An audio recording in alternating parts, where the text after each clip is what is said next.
রামের সুমতি পঞ্চম অধ্যায়। পরদিন সকাল হইতেই রামের কথাবার্তা বদলাইয়া গেল। সম্পূর্ণ 2টা দিন কাটিয়া গিয়াছে। বৌদিদি ডাকে নাই, বকে নাই, খাইতে দেয় নাই, এরকম সে তাহার জ্ঞানে দেখে নাই। আজ সে বাস্তবিক ভয় পাইয়াছিল। প্রথমটা রান্নাঘরের দাওয়ায় বসিয়া সে নানারূপ উল্টা পাল্টা জবাবদিহি করিল। একবার বলিল বেড়াল মারিতে পিয়ারা ছুঁড়িয়াছিল। একবার বলিল হাত ফসকাইয়া পড়িয়া গিয়া বৌদির কপালে লাগিয়াছিল। একবার বলিল কাঁচা পেয়ারা ছুঁড়িয়া ফেলিয়া দিতেছিল। তারপর একবার বলিল কাহাকেও সে গাল দেয় না। একবার বলিল গোবিন্দকে দিয়াছিল, একবার বলিল ভোলাকে দিয়াছিল। কিন্তু কোনো কৈফিয়তেই কাজ হইল না। ওধারের কেহ জবাব দিল না, প্রতিবাদ করিল না, হাঁ না একটা কথাও বলিল না।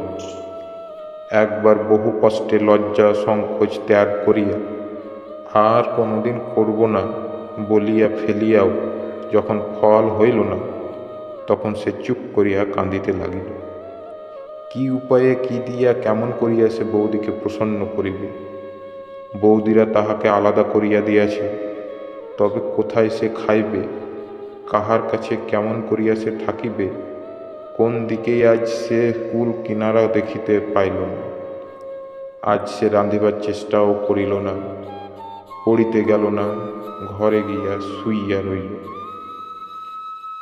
গোপনে কাঁদিয়া কাঁদিয়াই বোধ করি গতরাত্রে নারায়ণীর জ্বর আসিয়াছিল। দুপুরবেলা দিগম্বরে 1 বাটি দুধ আনিয়া বলিলেন খেতেই হবে, না খেয়ে কি মরবি। নারায়ণী প্রতিবাদ না করিয়া দুধের বাটি হাতে লইয়া কতকটা খাইয়া বাটিটা নামাইয়া রাখিয়া পাশ ফিরিয়া শুইল। তাহার না না করিয়া কথা কাটাকাটি করিতে ঘৃণাবোধ হইল। রাত্রি যখন 9টা বাজিয়া গিয়াছে, তখন নেত্য আসিয়া চুপি চুপি বলিল, মা, ছোটবাবুর তো কোনো সাড়া শব্দ পাইনি, রাত তো ঢের হলো। নারায়ণী উদ্বেগে উঠিয়া বসিয়া কাঁদিয়া ফেলিলেন। লক্ষ্মী মা আমার, দেখে আয় সে ঘরে আছে কিনা। নেত্য চোখ ভিজিয়া উঠিল, হাত দিয়া চোখ মুছিয়া ফেলিয়া বলিল, আমার যেতে সাহস হয় না মা। বলিয়া বাহিরে গিয়া ভোলাকে সে ডাকিয়া আনিল। ভোলা সংবাদ দিল দা ঠাকুর ঘরে আছে, ঘুমোচ্ছে। নারায়ণী নিঃশব্দ 2 হাত জোড় করিয়া কপালে ঠেকাইয়া চাদর মুড়ি দিয়া আবার শুইয়া পড়িলেন। পরদিন প্রভাত না হইতে তিনি স্নান করিয়া আসিয়া রান্না চড়াইয়া দিলেন। রান্না যখন প্রায় অর্ধেক অগ্রসর হইয়াছে, তখন দিগম্বরী গাত্রোত্থান করিয়া ব্যাপার দেখিয়া আশ্চর্য হইয়া গেলেন। কর্কশ্বরে প্রশ্ন করিলেন, তোর না জ্বর নাড়ানি, তুই না 3 দিন খাসনি, ভোরবেলা উঠে চান করে এসে এসব কি হচ্ছে জিজ্ঞেস করি। নারায়ণী স্বাভাবিক মৃদুকণ্ঠে বলিলেন, রাঁধছি, দেখতে তো পাচ্ছ। তা তো পাচ্ছি, কিন্তু কেন? কেন শুনে? তুই কি আমার হাতে খাবি নে? নারায়ণী জবাব দিলেন না, কাজ করিতে লাগিলেন। কাল সমস্ত দিন ধরিয়া রাম এই কথাটা ভাবতেছিল। বৌদিদিন না জানি কত লাগিয়াছে।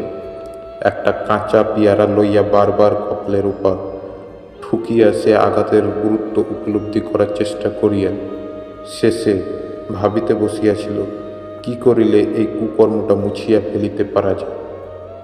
ভাবিতে ভাবিতে তাহার মনে পড়িয়া গেল, কিছুদিন পূর্বে বৌদি তাহাকে এখানে থাকিতে নিষেধ করিয়াছিল। শেষে স্থির করিল সে আর কোথাও চলিয়া গিয়া বৌদিকে খুশি করিবে। তাহার মামার বাড়ি তারকেশ্বরের ওদিকে, অথচ কোথায় সে ঠিক জানে না। সেইখানে গিয়া খুঁজিয়া লইবে সংকল্প করিয়া সে একটি ছোট্ট পুঁটুলি বাঁধিয়া লইয়া প্রভাতের প্রত্যাশায় অপেক্ষা করিয়া বসিয়া রহিল। নারায়ণী রান্না শেষ করিয়া একখানি থালায় সমস্ত দ্রব্য পরিপাটি করিয়া সাজাইতেছিলেন। দ্বারের কাছে ভোলা আসিয়া ডাকিল, মা। নারায়ণী ফিরিয়া ভোলাকে দেখিয়া বলিলেন, কিরে ভোলা, এই কয়টা দিন সে বাহিরে গরুর সেবা করিত বটে, কিন্তু রামের ভয়ে ভিতরে আসিত না। ভোলা আস্তে আস্তে বলিল, চুপি চুপি একটা কথা আছে মা।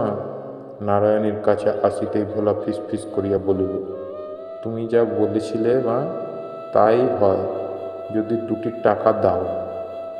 নারায়ণী বুঝিতে না পারিয়া বলিলেন, কি হয় রে, কাকে টাকা দিতে হবে?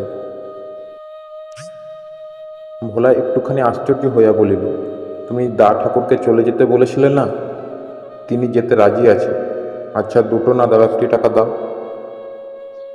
নারায়ণী ব্যাকুল হইয়া উঠিলেন, কোথায় যেতে রাজি আছে রে, কোথায় সে? ভোলা বলিল, বাইরে গাছতলায় দাঁড়িয়ে আছে। বাবার থানের ওদিকে কোথায় তেনার মামার বাড়ি আছে যে। যা ভোলা, শিগগির ডেকে আন, বল আমি ডাকছি। ভোলা ছুটিয়া গেল। নারায়ণী কাঠ হইয়া দাঁড়িয়া রহিলেন। অনতিকাল পরে রাম একটি ছোট পুঁটুলি হাতে লইয়া কাছে আসিয়া দাঁড়াইতেই নারায়ণী নিঃশব্দে তাহার হাত ধরিয়া ঘরের মধ্যে টানিয়া লইয়া গেল।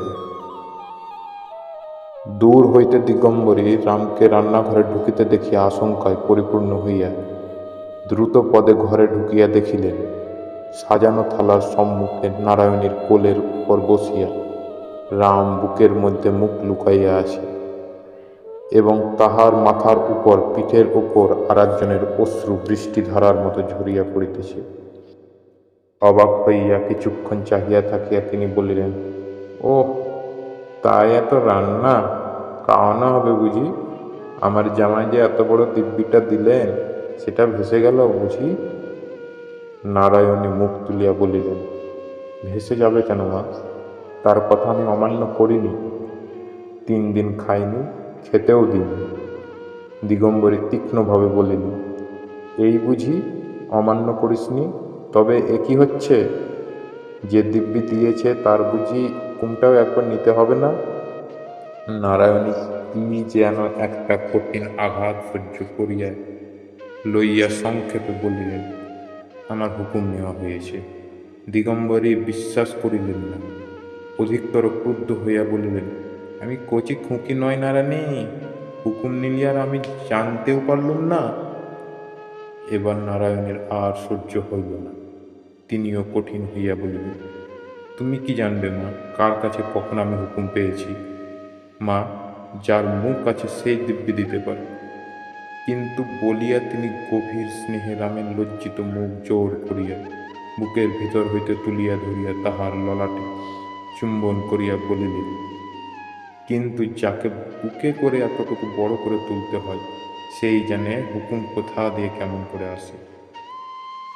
তোমাকে ভাবতে হবে না মা, এখন একটু সামনে থেকে যাও, 2টো খাইয়ে দিই।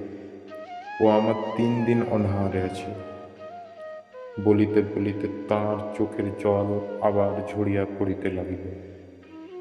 দিগম্বরী এক মুহূর্ত স্থির থাকিয়া বলিলেন, এখানে তবে আর আমার কি করে থাকা হবে? এ বাড়িতে আর থাকতে পারবো না, তা তোকে আজ স্পষ্ট বললুম। নারায়ণী বলিলেন, আমিও এই কথাটাই তোমাকে মুখ ফুটে বলতে পারছিলাম না মা। সত্যি তোমার এখানে থাকা হবে না। তোমার চোখে চোখে আমার এত বড় ছেলে যেন আধখানা হইয়া গেছে। ও দুষ্টু হোক, যা হোক, আমার বাড়িতে আমার চোখের সামনে ওকে শাস্তি দিতে আমি কাউকে দেব না। আজ তুমি থাকো, কাল কিন্তু বাড়ি যাই। তোমার খরচপত্র আমি সমস্ত পাঠিয়ে দেব, কিন্তু এখানে তোমার আর থাকা হবে না। দিগম্বরী কাঠ হইয়া গিয়া কিছুক্ষণ পরে ধীরে ধীরে বাহির হইয়া গেলেন। রাম বুকের ভিতর হইতে আস্তে আস্তে বলিল, না বৌদি, উনি থাকুন, আমি ভালো হয়েছি, আমার সুমতি হয়েছে, আর একটিবার তুমি দেখো। নারায়ণী আর একবার তাহার মুখ তুলিয়া ধরিয়া ললাটে ওষ্ঠধর স্পর্শ করিয়া চোখের জলের ভিতর দিয়া মৃদু হাসিয়া বলিল, তুই এখন ভাত খা।